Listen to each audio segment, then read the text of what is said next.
सीता की जिंदगी कभी बहुत खुशहाल थी। छोटा सा घर था, सीमित साधन थे, लेकिन दिल में बहुत सारा प्यार। उसके पति रमेश एक साधारण मजदूर थे, पर सीता के लिए वही उसकी पूरी दुनिया थे। रोज सुबह रमेश काम पर जाते और शाम को बच्चों के लिए कुछ न कुछ लेकर जरूर आते।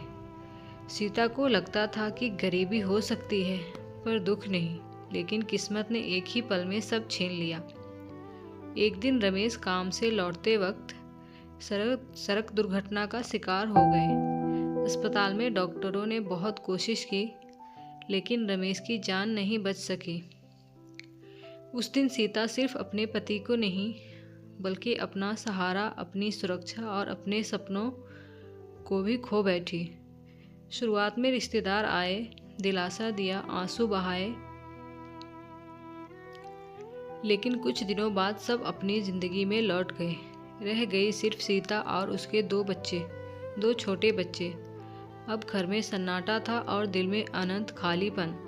सबसे ज्यादा दर्द समाज ने दिया। जो लोग पहले उसे सम्मान देते थे, वही अब उसे बेचारी विधवा कहने लगे।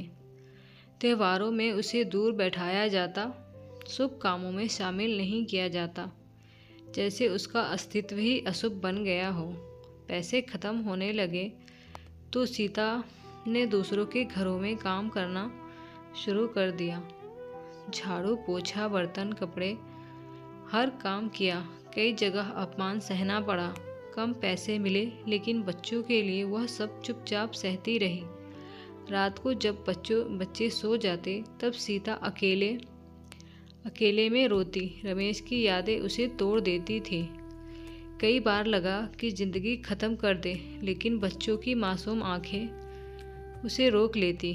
एक दिन छोटे बेटे ने पूछा, माँ, पापा कब आएंगे? सीता की आंखों से आंसू बह निकले। उसने बेटे को सीने से लगाया और कहा, पापा अब भगवान के पास है, लेकिन वो हमें रोज देखते हैं। धीरे धीरे सीता ने सिलाई सीख ली और छोटे ऑर्डर लेने लगी। आमदनी कम थी, पर आत्मसम्मान बढ़ गया। अब वह सिर्फ मजदूर विधवा नहीं थी, बल्कि अपने बच्चों के लिए एक योद्धा माँ थी। समय के साथ उसका दर्द कम नहीं हुआ, पर उसकी हिम्मत बढ़ गई। वह समझ गई कि विधवा होना अंत नहीं, बल्कि एक नई शुरुआत है। संघर्ष की, आत्मनिर्भरता और खुद पर भरोसे की। सीता की कहानी सिर्फ उसकी नहीं, बल्कि हर उस औरत की है जो अपने आंसू छुपाकर अपने बच्चों के लिए मुस्कुराना सीख लेती है।